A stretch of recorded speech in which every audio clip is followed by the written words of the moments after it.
Creía firmemente que mis años volando en primera clase, atendiendo a las élites, me habían enseñado todo sobre la naturaleza humana en el aire. Pero lo que experimenté en un vuelo nocturno desde Ciudad de México hacia Estados Unidos, bueno, eso fue una bofetada de realidad que ningún manual de servicio te enseña. Llegué con mis prejuicios a flor de piel, convencida de que me esperaba el caos habitual y una cabina ingobernable. Sin embargo, a 10.000 pies de altura presencié algo que desmoronó mi arrogancia y de alguna manera transformó mi alma para siempre. Quédate porque esta historia podría cuestionar también tus propias suposiciones sobre las personas. Y si te conmueve, no olvides suscribirte para más relatos que te harán ver el mundo diferente. Se supone que lo tenía todo resuelto. Saben, años en el aire te curten, te hacen creer que has visto cada truco, cada queja, cada matiz de la naturaleza humana, bajo presión. Pero mi experiencia en vuelos de primera clase, atendiendo a quienes se consideraban la élite, me había edificado una barrera de presunción. Una lente distorsionada a través de la cual observaba a todos los demás. Yo pensaba de verdad que comprendía a la perfección cómo funcionaba el mundo en el reducido espacio de una aeronave, y lo que esperaba de mis pasajeros. Lo que yo creía, lo que mi orgullo me susurraba, era una verdad irrefutable. La gente, especialmente en ciertas rutas, era predeciblemente ruidosa, demandante, egoísta. Aquel vuelo nocturno que despegaba de la bulliciosa Ciudad de México con destino a los Estados Unidos ya venía cargado de todas mis ideas preconcebidas, mis juicios afianzados con cada despegue y aterrizaje previos. Mi mente estaba programada para el servicio pesado, habitual, que en mi experiencia era la norma. Me preparaba mentalmente para la sinfonía discordante de quejas, para el murmullo constante que escalaba a gritos, para el desorden generalizado que se apoderaba de la cabina como una plaga inevitable. Visualizaba los pasillos atestados, los asientos reclinados sin consideración, las solicitudes incesantes por cada detalle, la frustración latente lista para estallar por la más mínima inconveniencia. Era una expectativa construida sobre años de lo que yo interpretaba como la cruda realidad, pero que ahora sé que era simplemente mi propia percepción sesgada, una que me impedía ver más allá de lo superficial. Pero desde el momento en que comenzó el servicio, algo se sintió diferente. Algo no encajaba con el guión que yo había ensayado en mi cabeza miles de veces. Empecé a notar, casi sin querer, pequeños detalles que desentonaban con mi habitual panorama de caos. Los pasajeros conversaban, sí, pero lo hacían en un volumen notablemente bajo. Un suave murmullo que apenas rompía la tranquilidad de la cabina. Cuando pasaba recogiendo las bebidas o sirviendo algo, no solo me miraban, sino que sus ojos se conectaban con los míos. Y decían gracias, con una sinceridad que iba más allá del automatismo, una genuina expresión de aprecio que me descolocó por completo. Aquello, en mi universo de viajes, era una anomalía. Mis defensas internas, construidas con la firmeza de un muro, empezaron a sentir una pequeña, casi imperceptible fisura. Recuerdo vividamente cómo me observaba a mí misma procesando estas anomalías. Mi primera reacción fue desestimarlas. Coincidencia, pensé con una sacudida interna, atribuyendo esos gestos a la aleatoriedad a un puñado de individuos que por fortuna resultaban ser más educados de lo común. Pero luego, a medida que el vuelo avanzaba y los patrones se consolidaban, la explicación de la coincidencia se tambaleó. Vi como muchos viajeros evitaban reclinar sus asientos por completo. Un gesto sutil pero sumamente impactante que buscaba no invadir el espacio o incomodar a la persona sentada justo detrás. Era un acto de deferencia voluntaria que raramente presenciaba, y cada vez que lo notaba, una pieza de mi armadura mental se astillaba un poco más. Cuando llegó el momento de recoger el servicio de cena, mi incredulidad alcanzó un nuevo pico. Siempre me preparaba para una labor de arqueólogo, desenterrando cubiertos entre servilletas arrugadas, reorganizando restos, lidiando con bandejas desordenadas y vasos volcados. Pero en este vuelo el panorama era distinto, casi surreal. Las bandejas estaban cuidadosamente organizadas, los restos de comida agrupados, la basura recogida y apilada con pulcritud. No, había ni rastro del desorden habitual. ¿Y los baños? Los baños estaban impecables. No había sido una petición explícita de la tripulación. Simplemente lo hacían, con una disciplina silenciosa, con una consideración que no necesitaba ser solicitada. Al principio, como les decía, lo atribuí a una rara conjunción de los astros, a una suerte inaudita en la selección de pasajeros. Pero a medida que pasaban las horas, la serie de pequeños pero significativos actos de civismo se multiplicaba.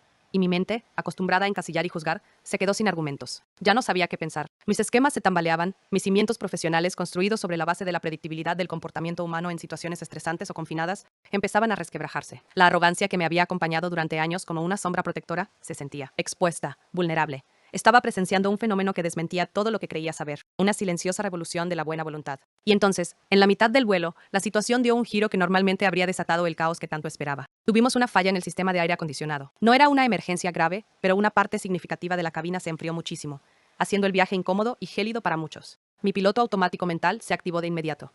Aquí viene, pensé. Me preparé para la avalancha ineludible de reclamos estridentes, para los gritos de indignación que exigirían soluciones inmediatas e imposibles, para la transformación del espacio en un auténtico campo de batalla verbal. En otros vuelos, situaciones similares habían escalado hasta convertirse en verdaderas disputas, en focos de tensión que la tripulación debía sofocar con mano firme y paciencia infinita. Mis prejuicios estaban listos para ser confirmados. Pero lo que ocurrió fue algo totalmente distinto, algo que hasta el día de hoy me conmueve hasta lo más profundo. En lugar de levantar la voz para quejarse con la tripulación, los pasajeros empezaron a mirarse entre ellos. Vi cómo unos ofrecían sus propias mantas a quienes parecían tener más frío, cómo se preguntaban con una genuina preocupación: ¿estás bien? ¿Necesitas algo antes siquiera de considerar llamar a un sobrecargo? Se organizaban, se cuidaban, se hacían cargo de la situación de una manera orgánica, casi instintiva, que desafiaba toda mi lógica.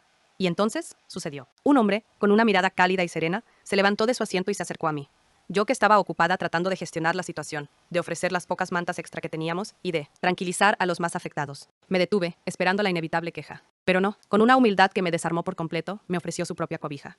¿Usted tiene frío?, me preguntó. A mí. Nunca en todos mis años de carrera un pasajero se había preocupado primero por si yo, la persona que se suponía debía atenderlos, sentía frío. Nunca. Siempre era al revés. La tripulación, cuidando al pasajero. Ese gesto tan simple, tan desinteresado, golpeó mi corazón con una fuerza que me dejó sin aliento. Fue como si un velo se desprendiera de mis ojos, revelando una capa de humanidad que mi cinismo profesional había ignorado por demasiado tiempo. Sentí una punzada de vergüenza por mis anteriores pensamientos, por mi altivez. Mi presunción se desvaneció un poco más. La serie de acontecimientos que desmantelaba mis esquemas no se detuvo ahí. Más tarde, en el mismo vuelo, se presentó una emergencia médica real.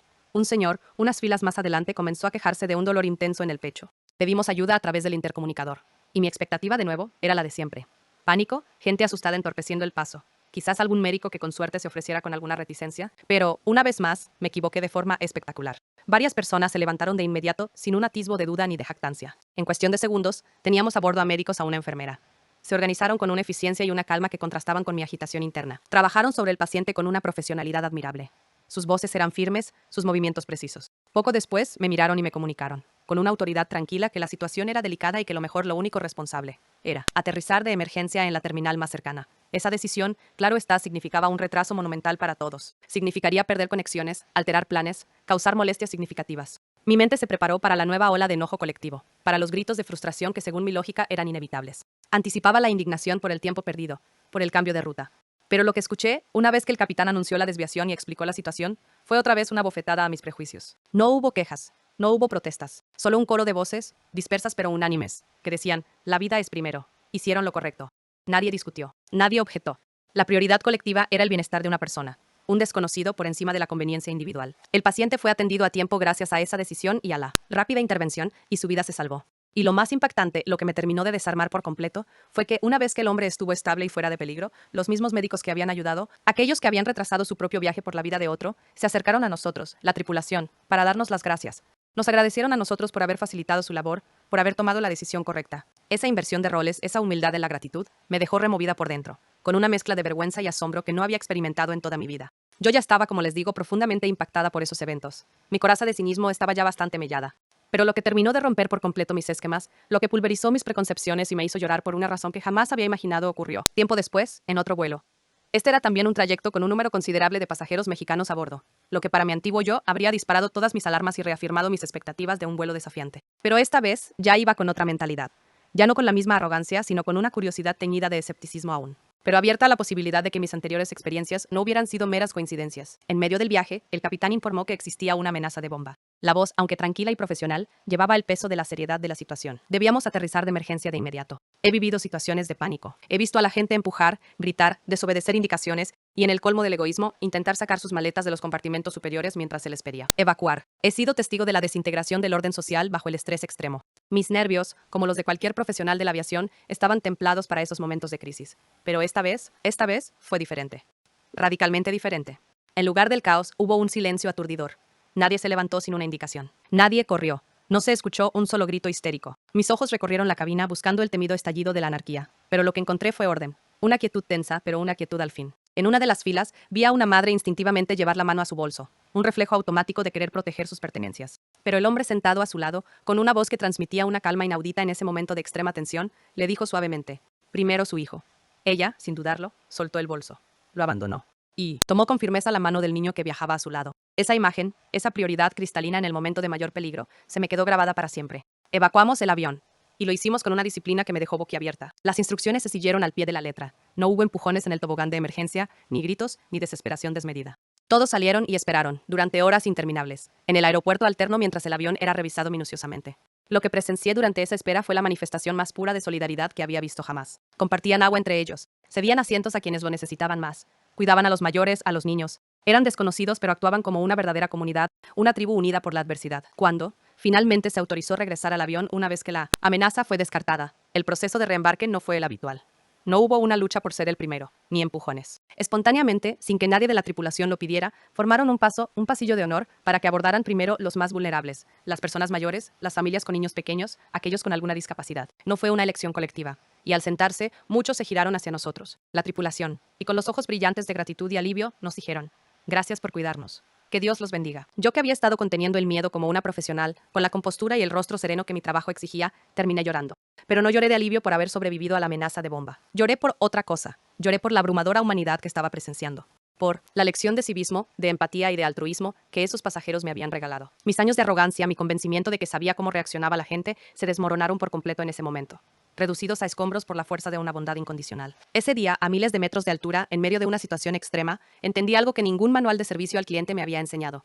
Algo que ninguna capacitación para sobrecargos había podido inculcarme. Yo pensaba, con la rigidez de mi educación profesional, que el buen pasajero era aquel que exige sus derechos correctamente, que conoce las reglas y las utiliza para asegurar su propia comodidad y satisfacción. Esa era mi lógica, una perspectiva individualista del servicio, donde el pasajero es un consumidor de derechos y la tripulación es un proveedor de los mismos. Pero ellos me mostraron otra cara de la moneda, una dimensión completamente diferente de lo que significa ser un buen pasajero. Me revelaron la figura del pasajero que también se siente responsable del bienestar de los demás, de sus compañeros de viaje e incluso, increíblemente, de la tripulación. No se trataba de ser mejores o peores en un sentido moral absoluto, sino de un choque fundamental entre valores distintos, entre filosofías de vida divergentes. Yo venía de una lógica arraigada en el individualismo, en la búsqueda de la satisfacción personal y la defensa de los derechos propios por encima de todo. Ellos, en contraste, actuaban desde una lógica colectiva, desde un profundo sentido de comunidad y de consideración constante por el otro, por el bien común, incluso en los momentos más difíciles. Desde entonces, la forma en que veo mi profesión y la gente a la que sirvo se transformó radicalmente. Pedí con una convicción que nunca antes había sentido: volver a volar específicamente esa ruta.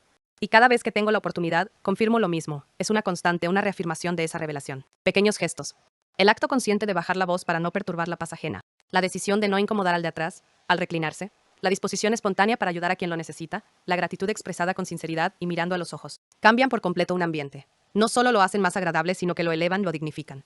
Crean una atmósfera de respeto y colaboración que es palpable. Hoy, cuando tengo el privilegio de entrenar a personal nuevo, siempre les digo que el servicio real en la aviación no es solo lo que la tripulación ofrece, no es solo la lista de tareas y protocolos que debemos cumplir. Es ante todo lo que se construye entre todos a bordo, tripulación y pasajeros. Es esa sinergia de consideración mutua, de respeto por el espacio compartido y de un sentido innato de pertenencia a una comunidad temporal que viaja unida. He volado por todo el mundo, he atravesado cielos y continentes, he presenciado innumerables situaciones. Pero esa lección fundamental de calma, de solidaridad inquebrantable y de respeto profundo en los momentos más críticos, la aprendí allí. La aprendí a miles de metros de altura, de la mano de pasajeros que sin grandes discursos ni alardes me demostraron que la consideración por los demás no es solo una cortesía, sino una fuerza poderosa. Una que con su equilibrio sutil pero firme, también puede mantener un avión en el aire. Es la verdad más grande que un uniforme de sobrecargo me ha permitido vestir. Al final, cuando el avión tocó tierra, lo entendí. Mi reloj caro, mis años de vuelo, todo parecía insignificante. Esos pasajeros me mostraron que la verdadera riqueza no está en las cosas materiales, sino en la lógica colectiva, en cuidarnos entre todos. En México, y diría en muchos lugares, nos falta aprender eso, que la grandeza es el respeto profundo. Si esta historia te hizo cuestionar tus propias ideas, compártela ahora mismo. Y dime en los comentarios, ¿cuándo te sorprendió la bondad de un desconocido?